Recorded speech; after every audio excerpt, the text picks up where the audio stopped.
But I found that I was falling into this sort of trap of over planning, but really I was actually running away from the fears of taking action. I feel like those fears were there for a number of reasons, maybe lack of confidence, lack of experience, lack of self-belief. So I used to find comfort in planning, studying, locking myself in the room and just being like, you know what, I think it's my skill that's going to help me a lot through this process. So I'd go harder on my skills. I'd read the books. I'd do the online courses, YouTube videos to try and get my skills up in the comfort of my own home, in the comfort of my own room, warm and safe from all the actions that Not needed putting to... yourself out there. Exactly. But now that I found that I was getting very little results from the over planning, now I feel like I've done the complete flip. So I'd say I'm about 80% actions, 20% planning. And I actually enjoy now just sort of throwing myself in the deep end and just working it out. Welcome to The Balance Theory, a podcast aimed at arming you with tools and tips so that you are well equipped to not only identify and define, but own your own definition of balance. I'm your host, Erica, and thank you for joining me today. Hey balancers, and welcome back to another episode of the Balance Theory podcast. This is a month of first, so some of you may have tuned into our guided meditation with Tom Sullivan last week. And in continuing the theme of double episodes and a jam-packed birthday month, I've also taken it upon myself to just interview some of the key people in my life as second guests for every week. And so to kick it off, I've got my wonderful partner, Ange, or some of you may know him as Angelo. I must admit, sitting at our dining table, which is where I actually record my podcast because the apartment's quite small, so it acts as like a nice little sound box. But recording it where we normally sit down and just catch up and unwind, it did take a couple minutes to get in the zone. And I think he said to me afterwards, like halfway through, he just like zoned out when I was talking. And I was like, great, it's just like another night at the kitchen table. You're just tuning into how you normally are. I'm just kidding. But we actually did have a lot of fun recording this one. He actually has so much value to give, so I'm really glad he did finally come on. Just for a little bit of background, he is a chiropractor and has in the last few years started his own business, which has brought with it a myriad of challenges, problems, and lessons. But of course, in and amongst all that growth, he still has a lot of nerdy insight into the human body in and of itself. So we do talk a little bit about the pain perception, which is something he shared with me quite a few years back and really helped me rewire my relationship with my body and pain specifically. So if you're someone who gets niggles or lower back pain or just, like postural issues every now and again, you'll really like this segment. It helps you rethink about how your body's trying to speak to you. Then we go into a little bit more juicy life topics. So we talk a little bit about why and how to rewire failures as success, which is something he's really, really helped me adopt. So every time I feel like I have a little bit of a setback or something's not really gone my way, he's the first person to sit down and really help me assess and put things into perspective of why that's happened to me and what I can actually take from it. Because it's really only a failure if you let it happen again. So I really owe it to him as to why I feel like my resilience is so good and my ability to bounce back and really critically analyze negative situations. So thank you, Ange. Another thing we talk about is taking action over planning. So we'll dive into the story, but a lot of you may not know his actual involvement in me starting the podcast. And I mean, obviously I had a lot to do with it too, but I think if it wasn't for two isolated events, which both involved him, we may not be here today. So that's another thing we have to thank for him. And it all revolves around taking action over planning. We also talk a little bit about the notion of success, how it's a shifting concept. Obviously means something different to every single person, but we talk about another closely linked concept, which is actually a lot more important than success, and rewiring how you view this as an end goal and rather viewing it as sort of part and parcel of the process. I am actually so stoked to be sharing with you conversations and insights into the people who are nearest and dearest to me in my life. I will also have my sister and my best friend on in the next few weeks. So when I talk about my top 5, these are 3 of those 5 people. So it's really exciting for me to be sharing a little bit of that personal circle with you all. And I know you're going to get a lot out of all of our conversations. I also want to take this opportunity, because I know he's actually going to be listening to this episode, to thank you, Ange, for being an incredible support in my life. Your perspective is so refreshing and you always seem to know what to say. So thank you so much. All right, I'll cut the cheesiness out now. Let's jump straight into the episode. All right, a little bit of a change in tune this week. I have the honour of inviting one of my favourite people, or I should say my favourite person in the world, onto the podcast. I've got my partner Ange, or most of you would know him as Angelo, on today. Welcome. Thank you for finally having me. I know, it's been a while in the making. And before I dive into a little bit about who you are and what you do, I do want to share the story of how this whole podcast came to be, because not a lot of people may know, but if it wasn't for your input, and do you remember that drive that one day? Yeah, and then there was also another incident with the microphone, getting the microphone out. If it wasn't for those two things, I don't think we'd be here today talking. So I think it's very fitting if we start with that origin story. Yeah, definitely. Now that you've said that as well, there is something that I did want to talk about that is going to feed nicely into this anyway. The whole idea of that over planning versus taking action. But we'll get back to that. We'll loop back to it. Yeah, so it was after New Year's Eve. We went to Wagolga with a group of friends, and it was like an 8-hour drive in the car on the way home. And we thought, why not? Let's mix it up for a little bit and listen to some Gary Vee. He had an awesome segment on, more so it was like this idea of, if you really hold the skills of communication, if you're someone that is a really good communicator, then you should be, I guess, gaining the attention or getting a message across through a podcast.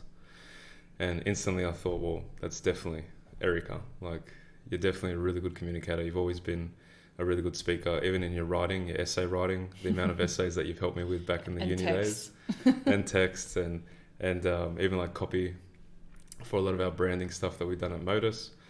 So instantly paused the podcast and said, this is something that you definitely need to look into. But don't give me all the credit as well, because the second I said that to you as well, your eyes lit up and you actually took ownership and you took the initiative as well and said, you know what, it's something that I've thought about and it's something that I do think I could actually do. And I feel like, though, that wasn't the first time you had said it. I feel like we had spoken about it in the past, like we'd floated it, but it sort of went over my head. But there was something about that drive. I think we were like goal setting, obviously listening to Gary Vee, we were like G'ing ourselves up, basically like full on adrenaline pump, like, yep, we're going to crunch this year. Like, it was January 2nd. It was also 2020, so start the new decade. Yep, we were full G'd up. And he just basically said to me, like, you should do a podcast. And I was like, totally calm about it. I was like, yeah, I should. And then from there... Well, that in the same car ride, we spent the majority of that trip trying to think of potential guests, the names, how you wanted to structure the guests. Yep. All that type of stuff. Yeah, a lot of brainstorming to see what you see today. And then... from that, I guess it took me a few months to do the research, to start the Instagram, to get the name, all of that, got the mics. It was probably like up till March. And I still hadn't recorded. Maybe even later, because it wasn't until we had the boys from Run Day, they wanted to start a new segment, or they launched their Spotify account. That's right, yeah. And part of the Spotify segment, they wanted to reach out to a few of the people that have helped them out in the past with their events. So they reached out to myself and said, we'd love you to give us a quick 5-minute blog or 10-minute blog, whatever it was, but they actually wanted me to speak it out. And that was based on motivation or planning or something like that. Can't really remember. But it wasn't until I got the mics out and set them up and actually I recorded my first audio, which I shit myself doing, which I think that sort of led you to sort of take that action as well. Because I remember plenty of times I said, let's just set the mic out and let's just do it. And you're like, no, I wanted to make sure I got this right. Yeah, there was a lot of hesitation and like, I'm not ready. I don't know enough. Like, and then when you pulled it out, I was like, oh, it's that simple. Like, I think I was making all these excuses. Like, it's just so hard to set it all up and like get the audio right. And like, I just don't know enough. And then you did it. And I was like, that was the second catalyst moment where I was like, I've just got to do it.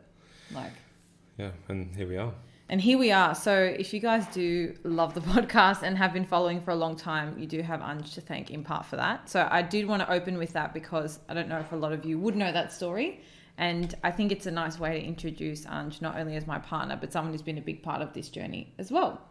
So we will come back to the, taking action versus over planning concept. We'll loop back to it in a sec. But just for those who are listening who may not know you that well, may not follow you on socials, do you want to share a little bit about, I guess, what you do with your life other than be obsessed with me? Yeah. No, all right. So full name's Angelo Campanella, sports chiropractor, and I'm also the owner of a chiro massage physio clinic called Modus.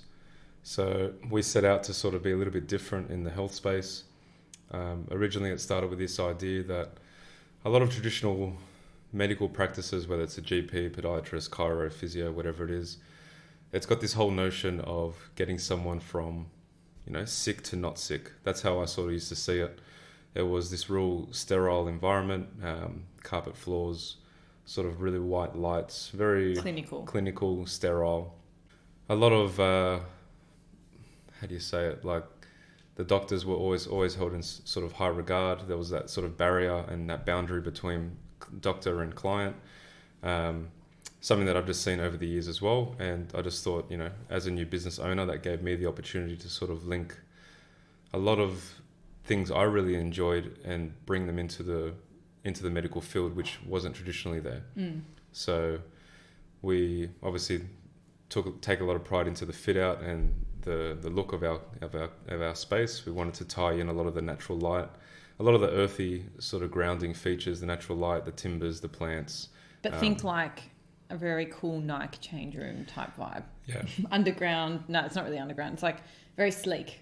Very sleek. The lighting, the colours, something very welcoming. Even like the music that's being played, the way that we down dress ourselves into just the t-shirts, the way we even talk and communicate with our clients. We treat a lot of our clients like friends, and we want to be seen as just that guy that you have in the corner, or that girl that you have in the corner that's just going to help you along your journey, along with your health needs. Part of your health team, basically, rather than like this, doctor that's out of reach. You can't like lean your shoulder on.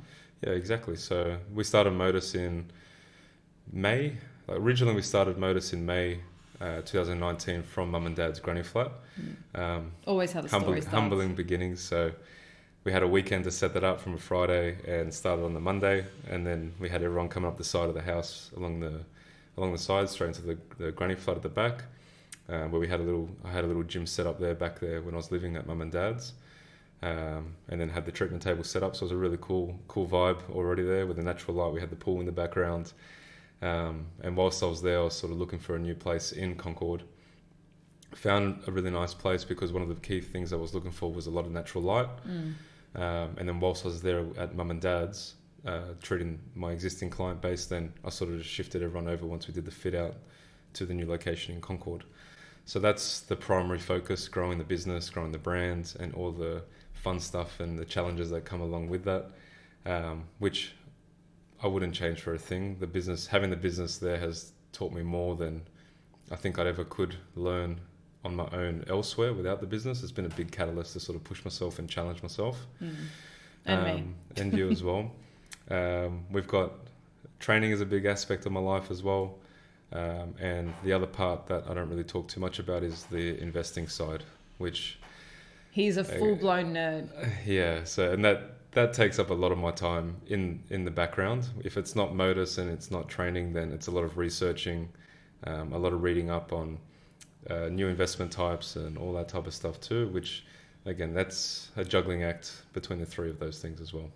Cool. So when you were studying to become a chiro, I mean, I know that story very well. You were going to become a physio, and then someone sort of steered you in a different direction. I think a lot of people have misconceptions about what chiropractors do. And I think to explain your approach, one thing you said to me a long time ago, which has always stuck with me, is this pain perception.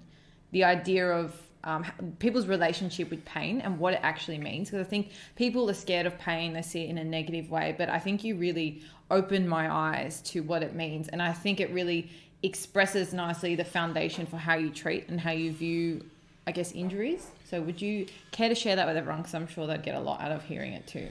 Yeah, of course. But just before I go into that concept of pain, I did want to say that the reasoning for choosing chiro wasn't because I know it's still in this industry now, it's a shame to see there still is that sort of conflict or internal battle between chiro and physio, which is slowly, I think everyone's sort of getting over that a little bit. Yeah. But yeah, originally I did get into physiotherapy, but then I met a chiropractor. His name was Ben. We met him in Fiji. And he pretty much, after a few drinks on New Year's Eve, after my HSC, he sort of sat me down and gave me his biased opinion on why he believes chiro was his preferred practice over physio. the main reason why I did choose chiro as well was mainly because of this idea that he said that, that this day and age, a lot of chiros and physios are moving towards the same direction, except he feels that as a chiro, you learn that skill of adjusting, which you can apply later on in your practice, whichever direction you want to take it. So that was something that really sat with me and said, okay, this is something that I view as a skill, something that I believed wasn't the easiest thing to learn in a weekend course once I did graduate, if I did choose to continue down that physio path. So then that's why I moved into the chiro side of things. But in saying that too, like, got a lot of physio friends, a lot of really good physios in the field.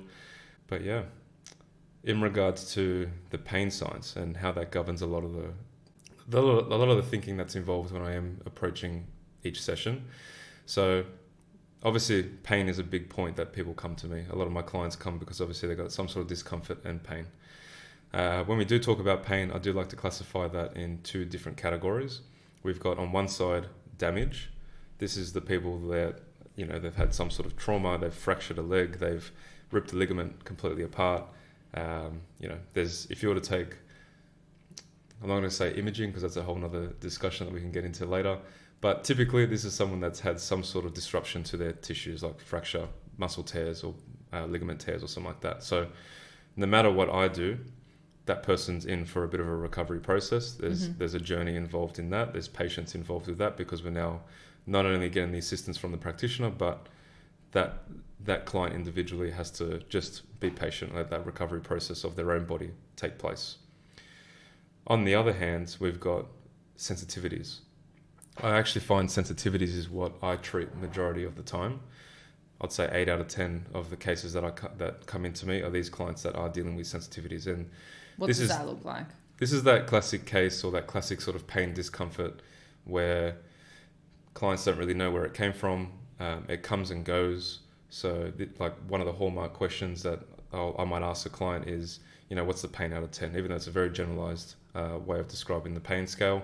And we know that pain is so multifactorial and so dependent on different factors. But these are the people that would come in and say, oh, today it's a 10 out of 10 pain. But yesterday it's weird. It was like a 1 out of 10, but last weekend I actually didn't have any pain before at all. But the week before that, I was like a 9 out of 10. And I couldn't even walk properly, or it was really bothering me. So this could be like your random lower back pain, or like wrist pain every now and again, like just anything that's sort of inconsistently painful. Yes and no. It's the pain that I feel like is heavily clouded by a lot of our lifestyle factors. It could be overload. It could be the stress that we're dealing with in our life. It could be previous history. It could be like previous injuries that we've carried. The lifestyle choices, overloading through sitting, not getting enough sleep, not drinking enough water, not eating the right foods, the perceptions that we have of our injuries and of our bodies as well. These things will then slowly lay on top of compound. A nice little thing that I like to think about with this is the bucket model, which in the chirophysio world, it's something that's I'm sure most of the practitioners are aware of. So if we take an individual like yourself, we've got the bucket. Your bucket pretty much represents all your intrinsic factors that may affect recovery. So this could be your bone density, it could be your age, it could be previous medical history, your genetic history. When we look at the top of the bucket, we've got all these things that fill the bucket up, which is all the external stress. This could be all those things that I just mentioned. So the lack of sleep, the stress, the stress about your work, finances, physical stress, overloading with training, overloading with posture. Any lifestyle choices, things. Yeah. And like I said, previous injuries, all that type of stuff. At the bottom of that bucket, we've got the recovery strategies. So most people know what makes them feel good and makes them feel rested, but this is, again, your rehab, the massages, getting enough sleep, getting enough water, managing the stress, which is a big one. Again, looking at the overload, the positions that you're in, all that type of stuff. And I often find that these clients or these patients that come in with a sensitivity type based injury, these are the ones that have reached that sort of overload. Right. Their buckets overflowed. Their buckets, overflowed. And it might have led to, these are the people that came in and said as well that, I don't understand. I was doing a 200 kilo deadlift 2 weeks ago. And today I literally just bent down to pick up my shoes and my back's gone. I can't even walk now.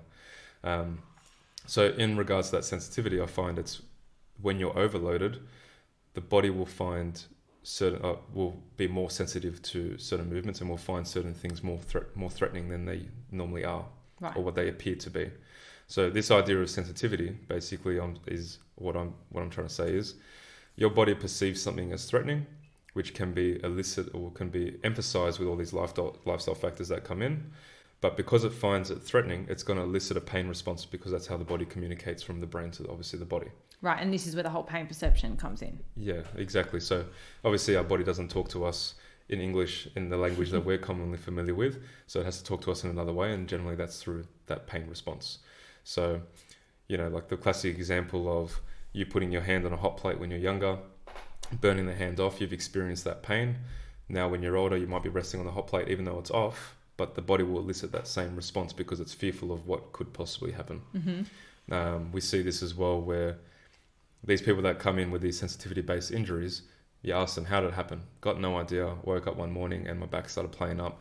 But if you can generally recall your steps, just like you've lost the keys to your car, then it's like, yep, well, Friday I had a massive deadline for work. My kids have been sick for the past 2 weeks and I've been getting really little sleep. We're struggling a little bit with the finances, and on Sunday I had to set up on Saturday hypothetically I had to set up for a big event at home which required a lot of lifting, blah blah blah. Sunday morning they wake up and the body's like, you know what, screw you, this is too much.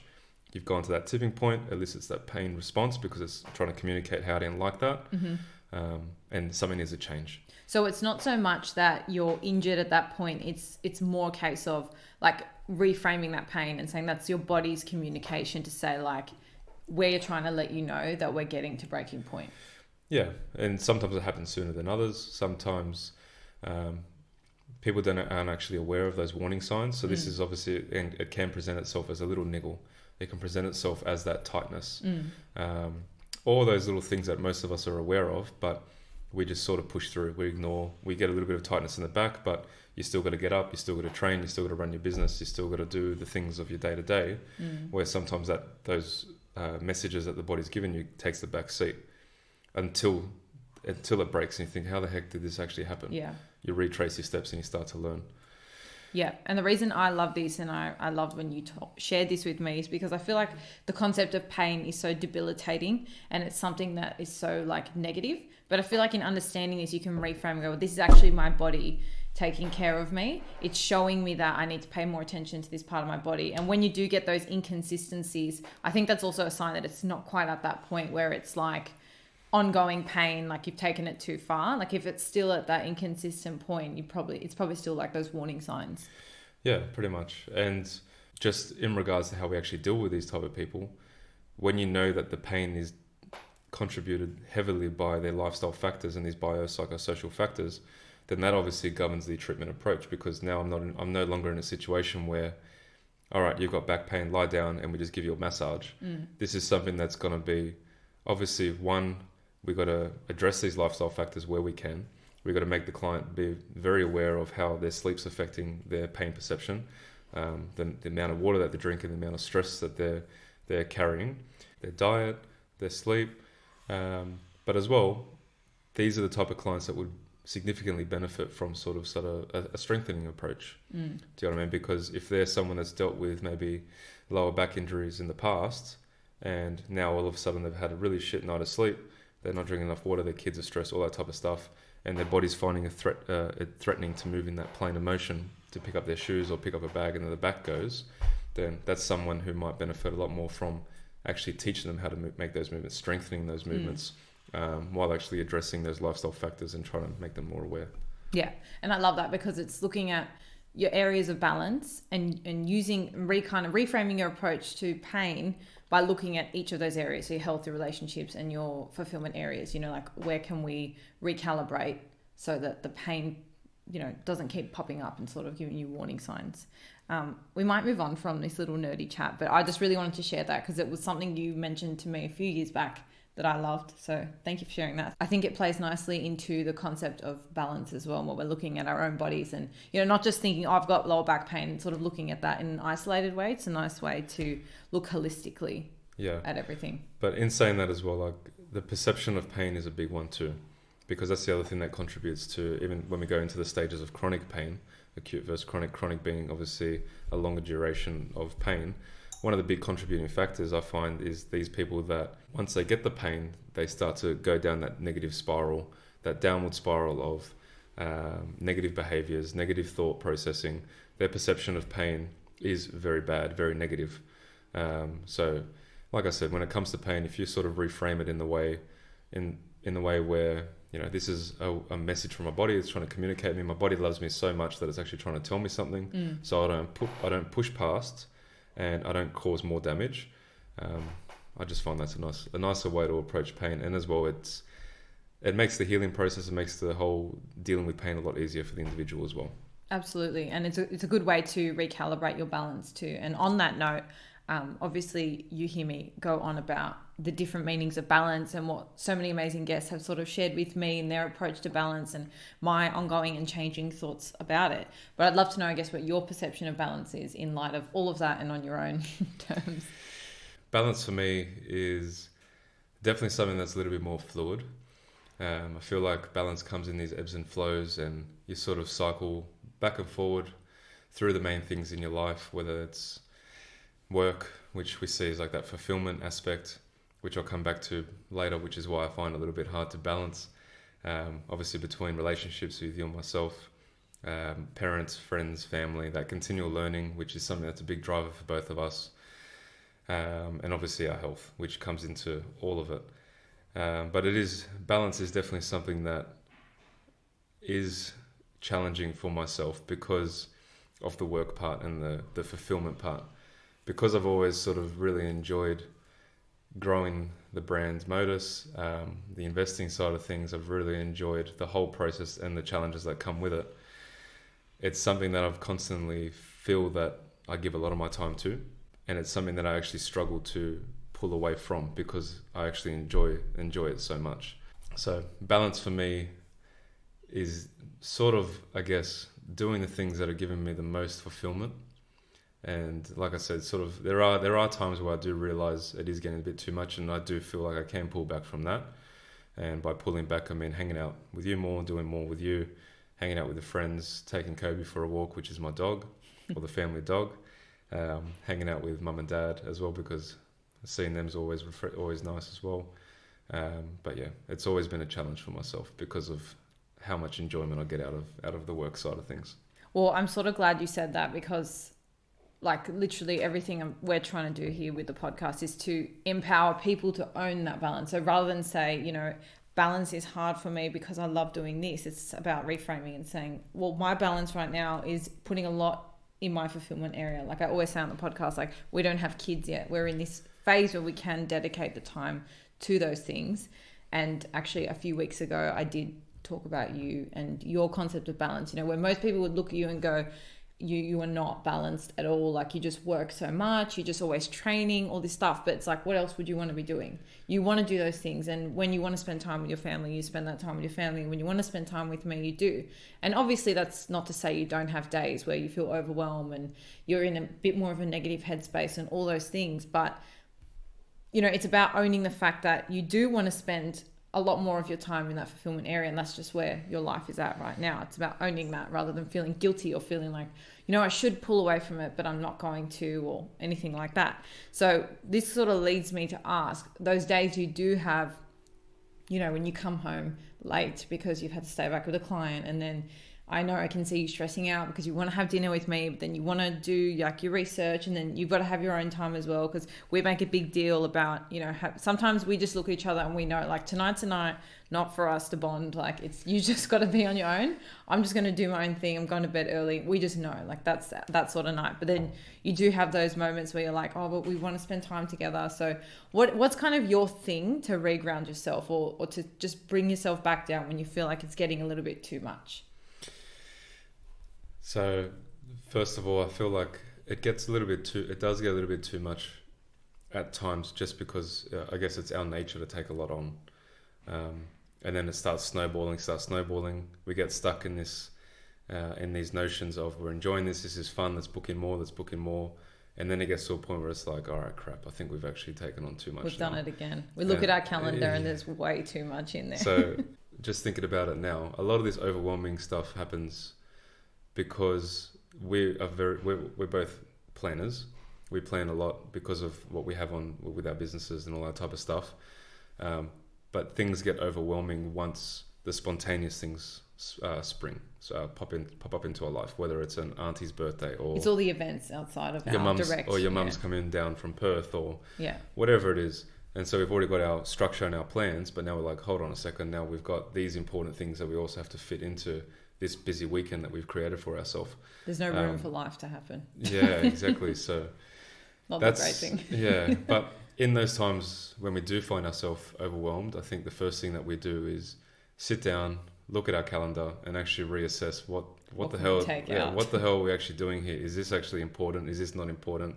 Because both you and I have actually mentally prioritized what is important in our life. So when it does get to that point of the cycle, because it is a cycle, it comes up and down, and we always pack it on, then take it off, then pack it on, then take it off. When we get to that point of the cycle, it's sort of, I think we've gotten really good now at realizing, okay, what's not important right now? What can wait? What can we push back to make more time for each other, make more time for our family, our friends, and all that type of stuff. But for me to ground myself, it's a little bit funny to be saying this on the podcast, but one thing that we do is, obviously I'll come home from work, it's been a big day, it's been a big few weeks or whatever it is.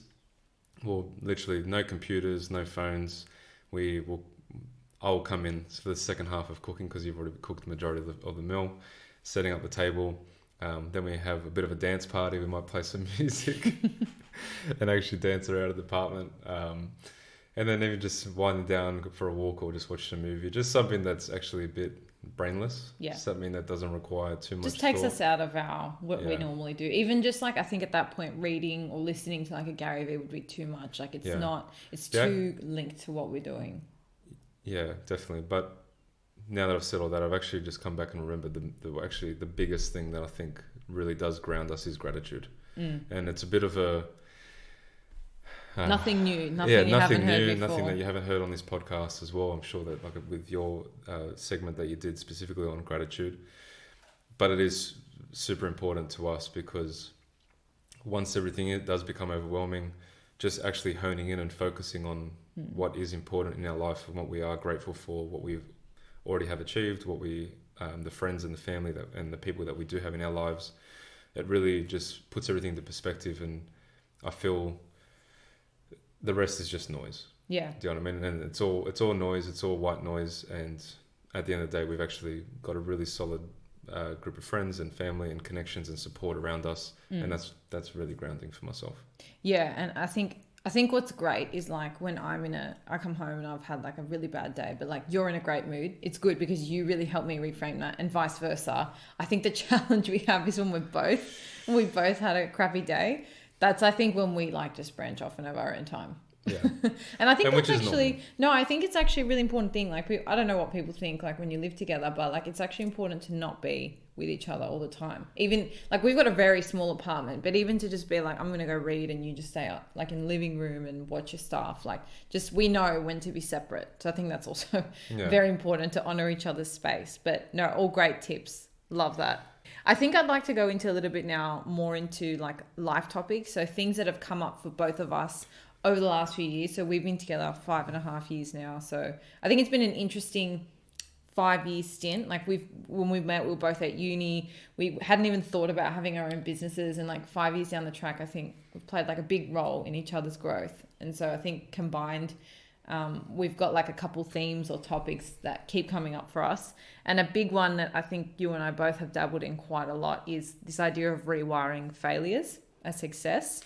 I love this quote of, you either win or you learn. So like failing is not really an option. And that's something you've always really helped me put in perspective. Like when I'm not happy with something or I'm finding something really hard to sort of get a grip on, you try and you really help me reframe, like, what am I going to learn? Or what's this situation teaching me? Why is it presenting itself in my life? So I guess what I want to ask you is, what's your biggest, and I'm going to put this in quotation, failure?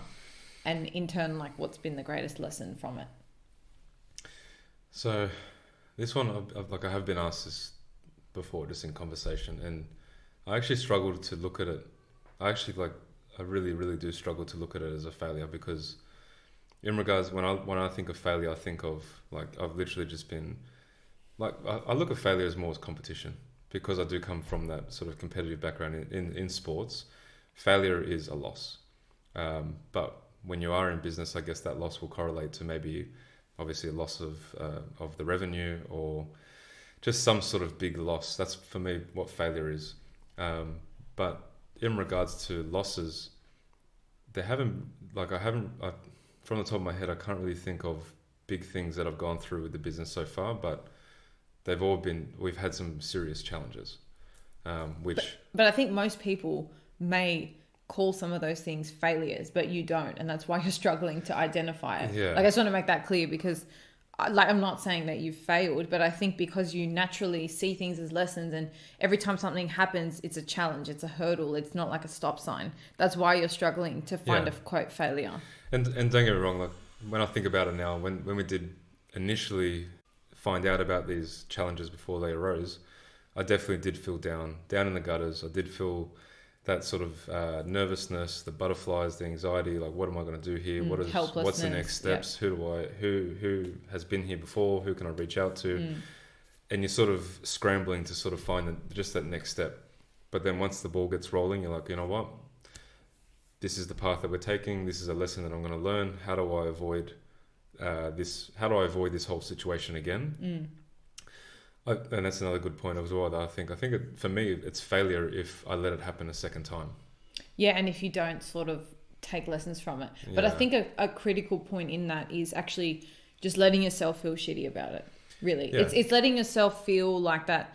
You know, if you're feeling that the anxiousness, if you're not sure, if you're just like taken aback and shocked, like just letting yourself process that, because if you don't process that, you can't sort of then take the next step, which is moving on and learning from it. You know, if you kind of push it away and just pretend it didn't happen, I think that's when it can go down the path of a failure or a loss. Yeah. Well, it is a loss because you don't own the opportunity or take the opportunity to learn something from it. Yeah, exactly. And that's a good way of putting or wrapping, like sort of summarizing the idea of failure for me. Something happens and as a response, you sort of do nothing about it and you play the victim. But again, something that we've both tried to practice is always look for that silver lining in everything. One particular challenge that I had was with a previous staff member. And like I said, in the moment that you saw, like that caused a lot of stress. It caused a lot of sort of worry. I just didn't know which approach to take it, what was the right way to take it.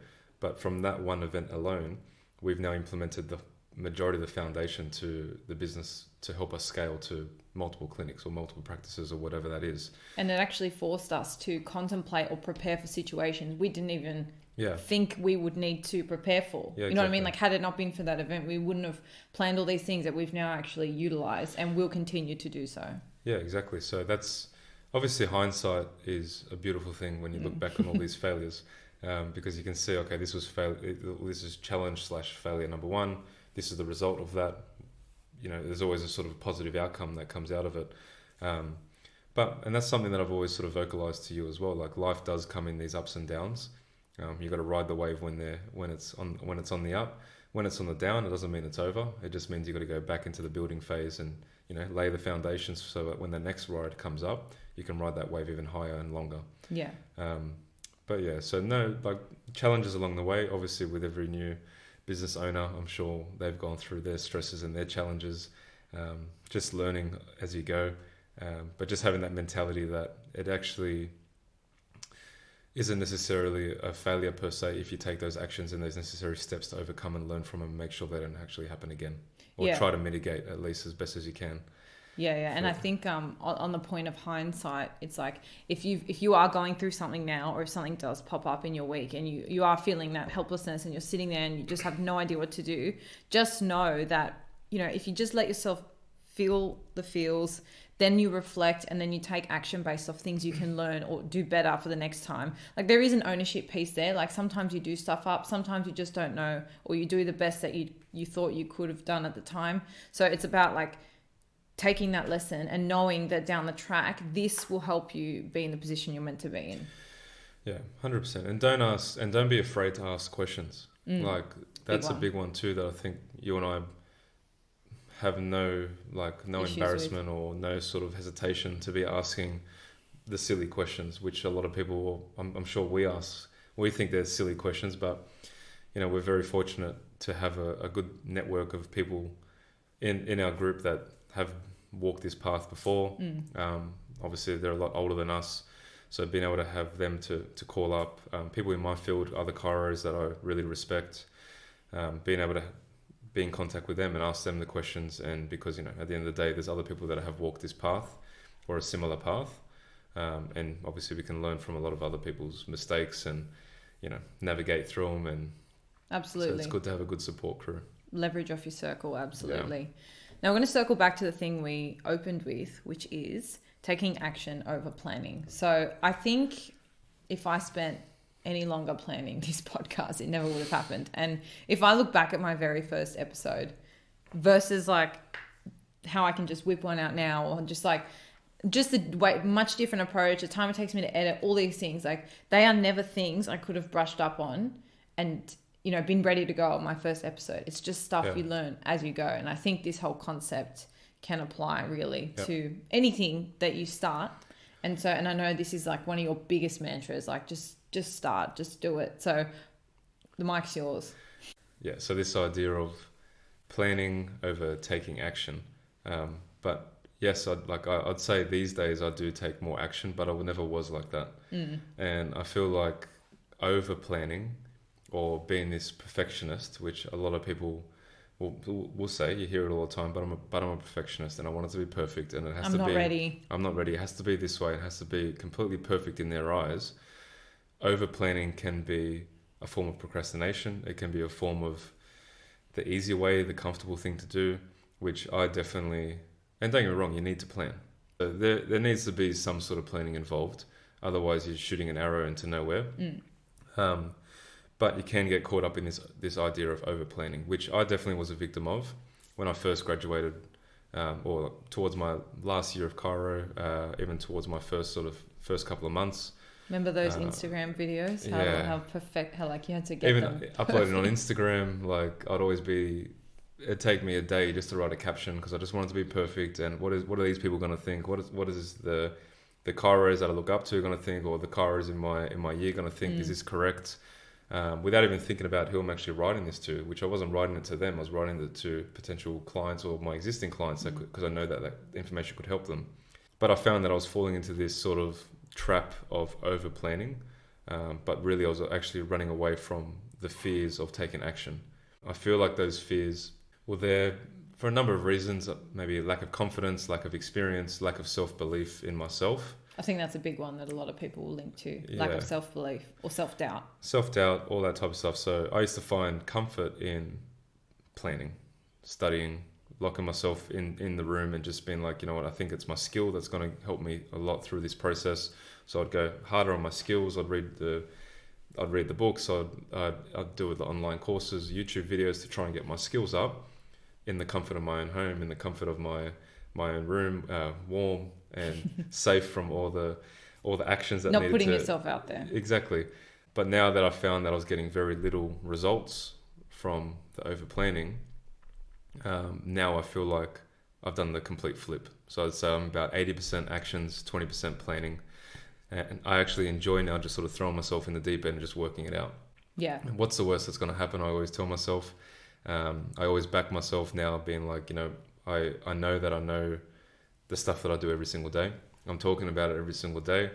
And I know that the information that I can give to a lot of people are going to help these people that aren't necessarily in the field or don't really have that awareness of their body or their health or anything like that. Yeah, and I think that's a good point. Like your skills or whatever it is that you do, whatever you do for work or whatever your special skill is, like you might think, oh, this is so mundane, it's so obvious, but you're in that field and you have to remember that people completely outside of it. Like if I told you the simplest stuff about podcasting, you'd be like, oh, wow, that's information I didn't know. It doesn't mean it's like groundbreaking. I think it's like mundane but it's my skill. It's something I understand and I know. So don't think that you don't have something to offer. And just on that point, because not everyone is so comfortable just sort of throwing themselves out there. But that 80-20 rule, like 20% planning, you absolutely have to have some planning involved.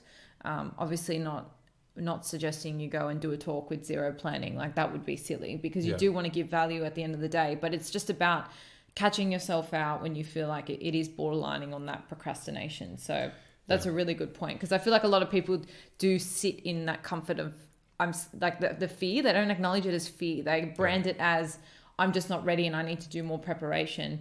But I think it's about like really just sit down and be critical. Like at what point are you hiding that fear? I think subconsciously I've got Nike's powerful slogan in the back of my mind. Just do it. Literally just get up, just do it, take action, throw yourself in the deep end.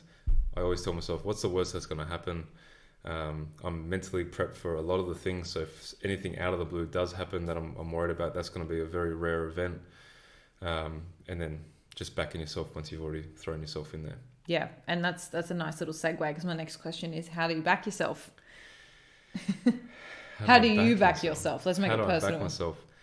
Well, how did you get the confidence to back yourself? Because, I mean, I didn't meet past you, but you, from what you tell me, you weren't always as confident as what you are now.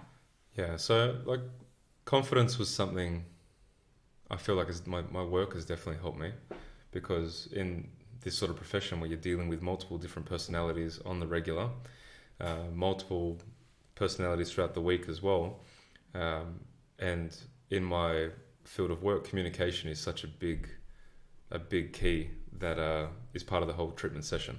It's part of the plan. I need to be able to communicate the message to the individual, the clients that need help, but I also need to be confident about it as well. Yeah, that's how you build rapport as well. How do you build rapport? But going out and getting myself out there, that requires the confidence. So it was a slow start. I do remember back in the day that when I was around this, like high school, it's tough. Like I always tried to put myself out there, but I wasn't comfortable out there. Do you know what I mean? So I'd always be that guy that would, if we had a group event, I'd always be looking for that one person that I could go and sit down and talk to.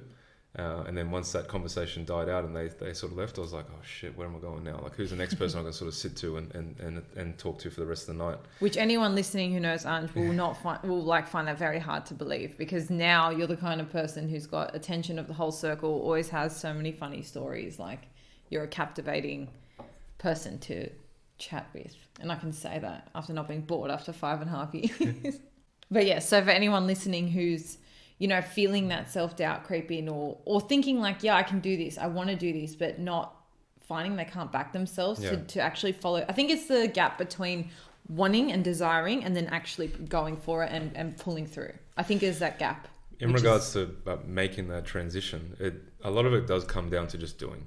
Like as uncomfortable as it feels, there's like everything that I'm sure you've done, everything that I've done, which has been new, is going to be uncomfortable. Yeah, absolutely. We just don't know this because it's so new. There's just so many factors that can influence the direction of wherever that event or that conversation or that job or whatever you're doing goes, that you're just not aware of. So it's normal to feel that anxiety, but at the end of the day, it's very rare that something does go completely wrong or completely stuff up. And once you get over that first event, you're like, oh shit, that wasn't even that bad. Like I just stressed out for a whole week leading up to this one event. That happens to me all the time. Yeah, and it happens often. And then you start to realize you end up building a few of these experiences, and you're like, okay, well, far out, I've done 10 of these now. Now I'm comfortable. Now, like all 10 of them were pretty cruisy. Like I actually happened to get the message out to a few people. A few people came and spoke to me and said how much they enjoyed one bit of information.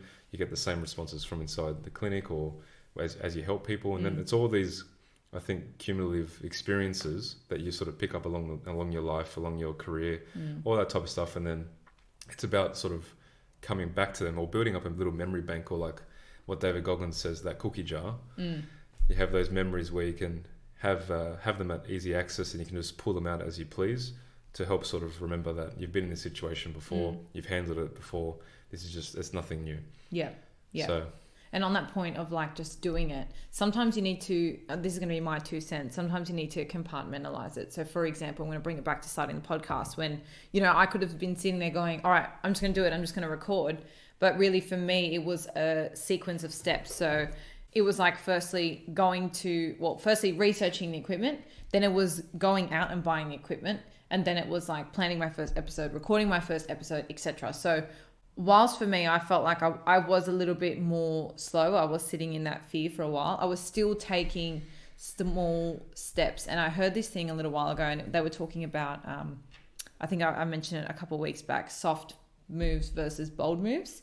So soft moves are those moves that are necessary, but they're not going to change, the trajectory of getting you started. The bold move is like what's going to really take things to the next level. So the soft move is like your research, doing all the planning, buying all your equipment, those sorts of things. The bold move is just doing it. Yeah. So I think you need a sequence of soft moves to underpin the bold move, but don't overdo it. Yeah, 100%. And like when it does come back to planning, you and I, like I said earlier, we both plan. It's not like it's something that we don't do. We're Sunday night list writers. Yeah, but in regards to the planning, you're on a Sunday, you're making the plan for the week. Then in the mornings of each day, you sort of just brush up on those things that you need to do. But then the majority of the day is taking action and actually executing those plans. Yeah. You need to have that end goal. You need to have smaller goals, and then need to have those smaller tasks. That makes up the planning, but then the key ingredient is actually just going out and doing, which a lot of people, I just feel like that's the hardest part, that actually taking action. Absolutely. Yeah. So don't sit there feeling guilty or like bad about yourself if that is you right now, because like we've all been there, and there's going to be perfect. Yeah, there's going to be moments where I'm sure we'll be there in the future, because it's like one of those things where you build up that skill. So for example, with podcasting, where I say I've built it up now, I feel comfortable interviewing people where it really would have made me nervous before. But say my next goal is to, I don't know, speak on the TEDx stage. That's going to, shake me like crazy. But then like once I do it and maybe do it a few times, then like that will be the next level. So you're just constantly building those blocks up slowly. And it will continue to happen. So it's about like fine tuning those skills, just wherever you are on your journey, getting comfortable with the uncomfortable. And I think it's really just catching yourself out on, okay, Erica, now you're like really procrastinating. Like it's time to take some serious action. I just had a thought. I don't know if it's too much in regards of backing yourself, but another thing that I remember reading in the David Goggins book, Can't Hurt Me, was this idea of having a self-limiter. Do you know what I mean? So like when, in regards to actually pushing yourself and how much can you push, just when you feel like you've done enough or you've done too much or you're at your limit, there's always that little bit more that you sort of can do. It's kind of like there's always room for dessert. Yeah, exactly. No matter how much you have before, you can always make room. But yeah, just knowing that you want to sort of constantly be pushing, constantly taking action. When it does feel uncomfortable, just keep doing the uncomfortable to eventually be comfortable. It will there will be a transition phase where the uncomfortable will become comfortable. Yeah. But even still now, like if I go and give one of these talks at a gym, if I'm even doing a team meeting with my team, like don't get me wrong, I'm not immune to the nerves. I'm not immune to that bit of the butterflies in my stomach too. But it's like once you get the ball rolling, you're like, I'm in my zone. I'm comfortable. But it's just that, which I'm sure a lot of people experience, it's that build up. But just make sure you don't let that build up sort of deter you from actually executing. Yeah, absolutely. Last thing I want to ask you before I let you go. Already. I know, we're already at the end. Is what does success mean to you? Because I think for many people listening who will look at Ange, they'll think he's very successful, and of course I do as well. But I think success is a personal thing. So when people look at others and think that they're successful, they're just coming from their own definition. So whether that is wealth, whether it is, how many businesses they have, how many degrees they've studied, whatever forms part of their definition will obviously result in however they, determine other people's success. But I'm curious to know, or what would like you to share your definition.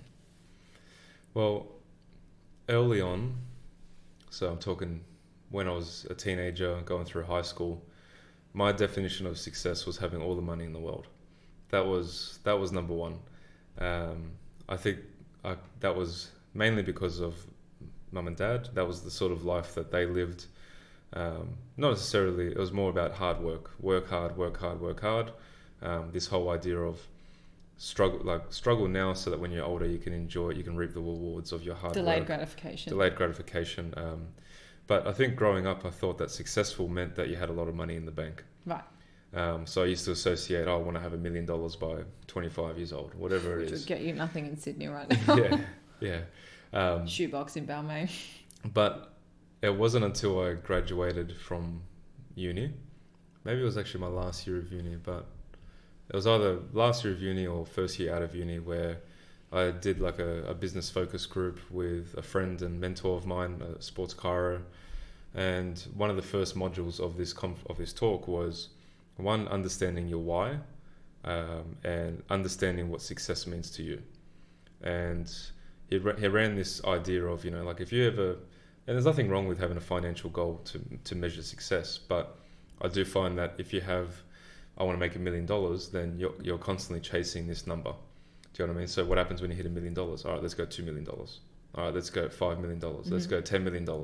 And before you know it, you just keep pushing that goalpost further and further and further away when it doesn't actually equal that. It doesn't actually, well, for some people it does. Some people are really, really motivated by money. And once they do hit that $10 million, whatever it is, then perfectly, they're successful. But it did get me thinking about my why. My why in Modus, my why in why I'm working and all that type of stuff. And it actually sort of allowed me to take a step back and just be more aware of what I value in success. So now that I think about what success means to me, like my why, let me start on my why first. My why is to obviously build a big business, a big brand. I want to grow a team of leaders and people full of growth mindsets so that we can help as many people as we can, whatever that is, through education, through the hands-on therapy, with rehab, whatever it is. Now, in regards to success, then obviously setting these large goals is a pillar, or is a factor of the success once we do hit them. But ultimately, that success brings more time. It brings more freedom. And so now I look at time as obviously a really expensive currency. Relationships and connection, human connection, so with yourself, with mum and dad, with your family, with my friends, with our obviously outer friends, greater friends, measuring the relationship and connection as that currency as well as a measure of success as well. So working on the business, working on these goals are a mean to gain more time. Having more time will allow us to build bigger connections, and bigger connections will give us the memories and the moments that we want in our life. So yeah, I think it's nice to break down success to a two-tier factor, looking at your why, because then your why defines your success. Because I feel like for a lot of people, success is like the end goal, right? Yeah. It's like, when you're successful, what would that life look like? But your why will determine all the things you do along the way. I'm going to add my 2 cents in the whole concept of success, because in saying that, I realize, like, I don't think success is actually an end goal, even though that's how we position it a lot of the time. No. I think success is something that is ongoing, because it depends where you're at in life. So for me, for example, now success with the podcast might be reaching X amount of viewers or downloads every single week. Yep. But once I get that goalpost is going to move. And so that's when the why becomes so crucial, because my why is to motivate and inspire people to own their own balance. And so if I'm doing that to 10 people or to 10,000 people, I'm still successful. Do you know what I mean? So I think success comes into play when we're looking at our own personal goals and motivators, and what life we actually want for ourselves. So we both want more time. We want more freedom in terms of how we can spend our Monday to Friday, how we can spend our hours in the day, when we can train, when we can spend time with loved ones, those sorts of things. So I think it's a really cool way to look at success, by defining it through the lens of your why, because then I think that will also help you focus your goals to get to where you want to be, and also give you the flexibility to change it along the way. Because if your why changes, like your balance, I always say, like, you have to be flexible with these things, because what you want, and when you get it, it may not be actually what you want, or it may not feel, when you get something and you're like, oh, that didn't really feel like how I thought it was going to, or it feels great for like one day and then you're over it, like the hedonic treadmill type thing. So I think you need to be really flexible with that and be comfortable, like, redefining your why, continue to revisit it, and feel free to edit those goals or that definition as you go. Yeah. And in saying that too, like, we've always sort of thrown that idea out there, or like, I know it's something that I've vocalized to you now, especially in those times where, and this is how deep we go into gratitude, when things do get overwhelming, and you remind yourself that, hey, this is all self-inflicted. You've put all this on yourself. You can stop this at any time you want. He literally says that to me on Tashi Day, self-inflicted. Babe. Yeah, it's all self-inflicted. You can stop this at any time you want. But something that I constantly remind myself is, if everything stopped right now, the business stayed at where it was, like the podcast stayed where it was, and everything that we've been working towards stayed exactly where it was, I'm completely happy, and in some degree measure this as a success in itself, because, like I said, it's because of those connections. It's because of looking at the achievements that we've or the things that we've built, The lessons we've learned. The connections that we've built. Like I keep going back to that one as well. But again, having that perspective and understanding that this idea of success isn't like a one thing. Do you know what I mean? Because if you have that one thing, then you achieve it, and then what next? Yeah, you feel There's a bit that aimless. sort of emptiness, or that sort of like, yeah, you're lost. I worked so hard to get to this one thing. Now I've got it. Now what? So it's, again, for me, it's like and I'm sure you're the same person as well. When we say we want more freedom, I'm the type of person where I'll never stop working. But I've changed relationship with work as well. Work is not just trading time for money and literally just rocking up and doing the same mundane things. It's about growing. It's about, you know, making new relationships. It's about empowering the team that I have on board. It's about, you know, creating new opportunities and all that type of stuff. So why would I want to stop that? Yeah. So if you look at success now, then like I've said to you many a times, or success and like in this notion, like we are quite successful now because if everything stopped, I'm happy as it is. Yeah, we're content with the life that we're living. And everything else that we're working towards is for fun. It's extra, it's a bonus, and really and tying it back to this idea of balance, that's why we actually struggle to stop, because we just had so much fun doing it. How many opportunities has the podcast brought you? How many awesome speakers have you had on board where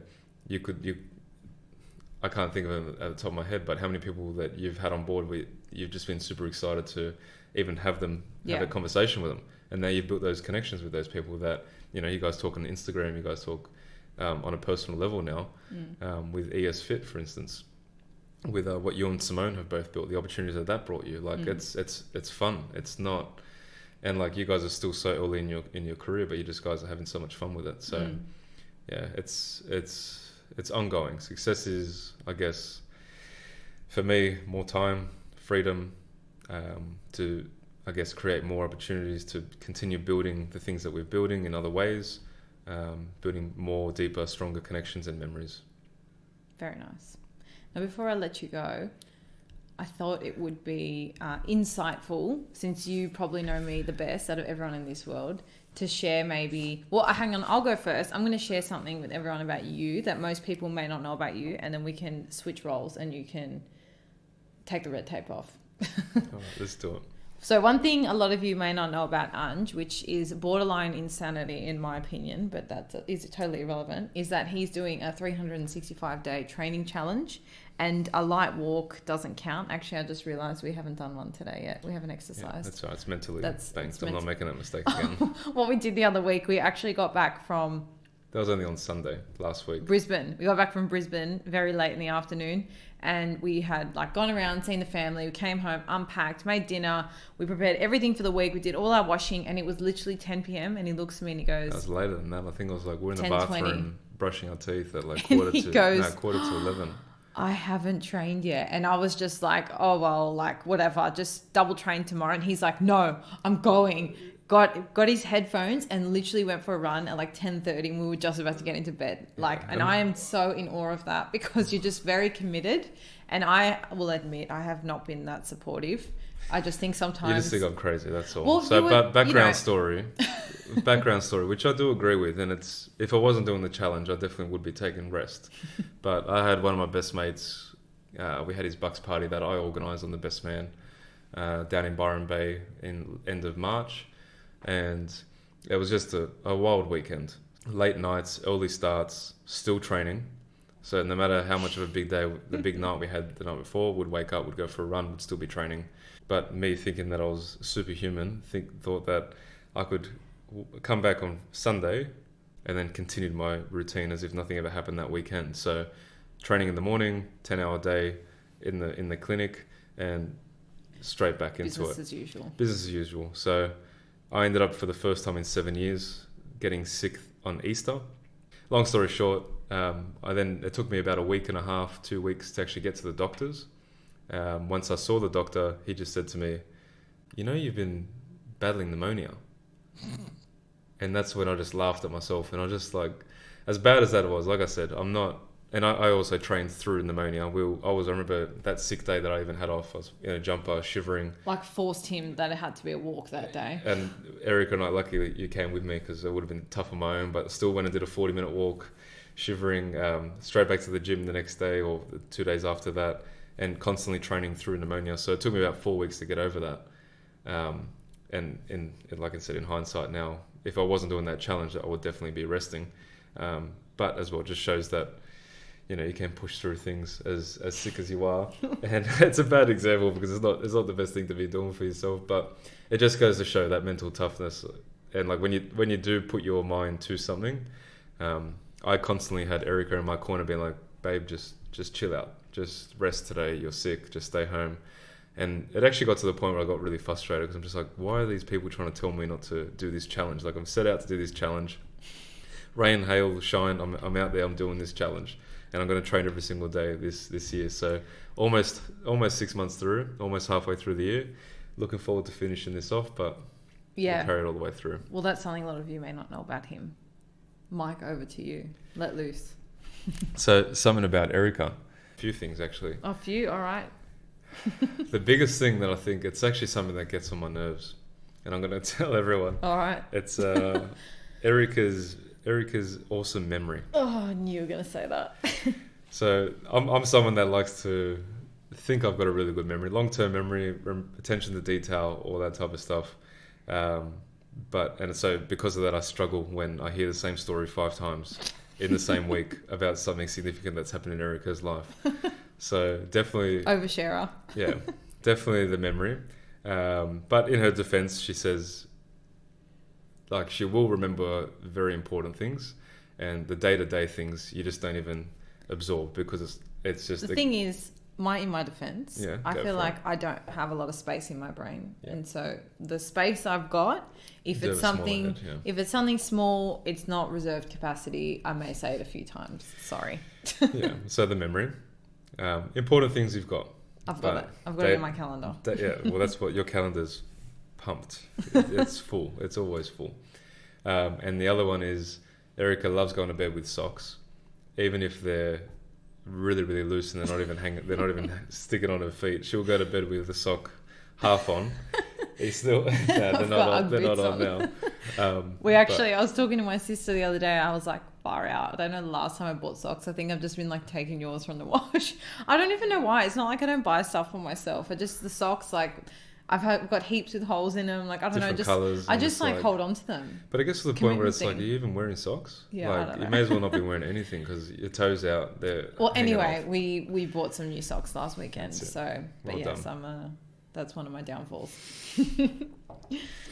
Anyway, thank you so much for your time today. I know you're a little bit nervous coming on, but as I said to you, you're a natural. And once you get, like true to everything you've said today, once you get the ball rolling, you planned a little bit, not over planned, like things just come out. You've got a lot to give. And so really you'd be doing a disservice to people by not sharing your info. So thanks for coming on. And if people want to finally having me. Oh, that's okay. And if people want to connect with you or I guess chat with you about anything we've spoken about today, or even come into the clinic, maybe come in for an initial consult, I'll definitely pop a link to the website below, but where's the best place they can contact you personally? So Instagram, my Instagram handle is Campanella Chiro. So ANGCAMPANELLA. CHIRO. Like I'm a spelling bee. Yep. And so that's my personal, and then we've got the business page at the handle is This Is Modus. I'll put both of those in the show notes so you don't have and, to rewind. Website thisismodus.com. Beautiful. Well, thank you again. I know everyone would have gotten a lot out of today, and it won't be the last time I have you on. Thank you for finally getting me on. You're welcome. And that's a wrap for this week, Balancers. Thank you so much for tuning in. I hope you found this episode useful to some degree in either steering or determining your definition of balance today. As always, the biggest compliment for us is if you share this episode with someone who you feel might need it, or if you're on Spotify, you can click follow, or on Apple Podcasts, you can leave a rating or review. If you have any suggestions for up and coming podcasts, feel free to shoot us a DM or an email. Our Instagram is @thebalancetheory and our email is thebalancetheorypodcast@gmail.com. Otherwise, you've always got the option of subscribing to our mailing list. We only send you email reminders when the episodes drop, so you get them fresh out of the oven. No annoying spam, we promise. I hope you enjoy the rest of your week, and until next time, stay balanced.